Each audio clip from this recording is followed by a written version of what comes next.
হাওড়ার লিলুয়ার বেলগাছিয়ায় পাইপলাইন ফেটে বিপত্তি। একদিকে তীব্র জলসংকট, অন্যদিকে ধস। এই জোড়া বিপর্যয় দুর্ভোগে এলাকার বাসিন্দারা। ধসের জেরে হাওড়ার 17টি ওয়ার্ডে দেখা দিয়েছে জলসংকট। এদিকে পাইপলাইন মেরামতি করতে গিয়ে নতুন করে ধস নামায় এলাকার বেশ কয়েকটি বাড়ি ভেঙে পড়েছে, যার জেরে বেশ কয়েকটি ওয়ার্ড বিদ্যুৎহীন হয়ে পড়েছে। এই অবস্থায় মাথার ছাদ হারিয়ে অথই জলে পড়েছেন স্থানীয় বাসিন্দারা। কষ্টার্জিত অর্থে গড়ে তোলা তাদের বাড়ি এভাবে চোখের সামনে ভেঙে পড়ায় কোথায় তারা থাকবেন, কি করবেন, কিছুই তারা বুঝে উঠতে পারছেন না। এলাকাবাসীর এই দুর্ভোগের বিষয়টি খতিয়ে দেখতে পথে নামল সিএন। আর সিএনের ক্যামেরার সামনে নিজেদের দুর্দশার কথা জানালেন স্থানীয় বাসিন্দারা। এখন পুরো ভেঙে গেছে, কালকে পুরো ভেঙেছিল, একটু এখানে দেওয়াল দাঁড়িয়েছিল, আজকে পুরো ভেঙে গেছে। ঘরে কি কি জিনিসপত্র ছিল? আমাদের কাপড় বাসন সবকিছু এর মধ্যে, আমরা কিছু বার করি না, আমাদের সবকিছু এর মধ্যে, আমাদের আর কিছু আছে না। জানি না এবার কি হবে, তোমরা হেল্প করো আমাদের, আমাদের কিছু না, এবার আমাদের কিছু না, তোমরা হেল্প করো আমাদের। কি বলবো, এটা তো পৌরসভা, যা তো ওনার অঞ্চল উনি করছেন এটা, আর এর উপরে আমরা কি বলতে পারবো। যে এখন প্রশাসনে আছে আমি তো ওনাকেই বলবো, ওনার হাতেই তো সব রয়েছে, আর তো অন্য কেউ নেই এখানে যাকে বলবো। পাশাপাশি এই ঘটনায় আতঙ্ক ছড়িয়েছে স্থানীয় বাসিন্দাদের মধ্যে। গোটা ঘটনার জন্য হাওড়া পুরসভা এবং প্রশাসন উভয়কেই দোষাচ্ছেন স্থানীয় বাসিন্দারা। এই দায়িত্ব কে? ভাগারে গ্যাস ফেলা ছিল, তাই জন্য হয়েছে। গ্যাস দিয়ে ভিতরে গ্যাস হচ্ছে, কত দিন দিয়ে নোংরা ফেলছে, এই জন্য হয়েছে। তো আমাদেরকে কিছু তো সাহায্য চাই। আমরা কোথায় থাকবো? আমরা রোডে থাকবো।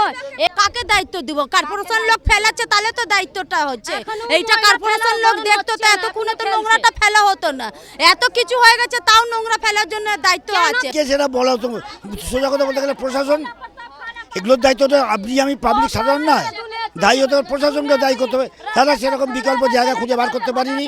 এটা অনেক দিন ধরে যে ভাগাড়টাকে এখান থেকে সরাবার, ভাগাড়টাকে এখান থেকে সরাবার জন্য অনেক দিন ধরে কথা বলছে, দীর্ঘদিন ধরে, কিন্তু তার কোনো আজ পর্যন্ত কোনো সলিউশন কিছু হয়নি, কোনো সলিউশন নেই।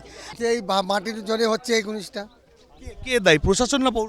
ওই তো কর্পোরেশনের লোক মাটি ফেলছে। তার মানে বলছেন কর্পোরেশন।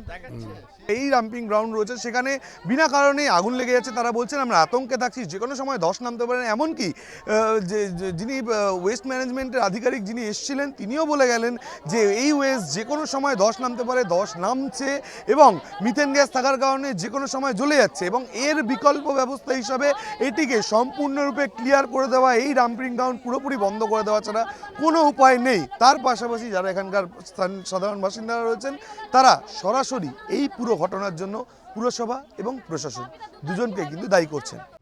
রবিবার ঘটনাস্থল পরিদর্শনে আসেন বিজেপি নেতা রুদ্রনীল ঘোষ। গোটা ঘটনায় শাসক দলের বিরুদ্ধে সুর চড়ান বিজেপি নেতা। তার দাবি, তৃণমূল নেতাদের কাছে এ বিষয়ে জবাব চাইতে হবে।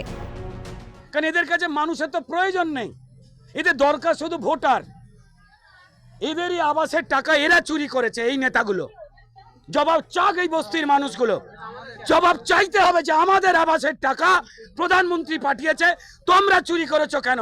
তোমরা তোমাদের বউকে মোটা গয়না কিনে দিয়েছো, ডবল ট্রিপল গার্লফ্রেন্ড বানিয়ে তাদের খাটের নিচে টাকা ঢুকিয়েছো।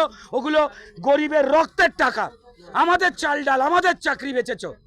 সবাইকে মিলে এদের গণতান্ত্রিক পদ্ধতিতে কলার চেপে ধরতে হবে। গোটা ঘটনায় উঠছে একাধিক প্রশ্ন। ভাগাড় সরানো নিয়ে নানা মহল থেকে বারংবার দাবি জানানো হলেও কেন পদক্ষেপ নেওয়া হয়নি? এ ধরনের আর কত ঘটনা ঘটলে টনক নড়বে পুরো প্রশাসনের?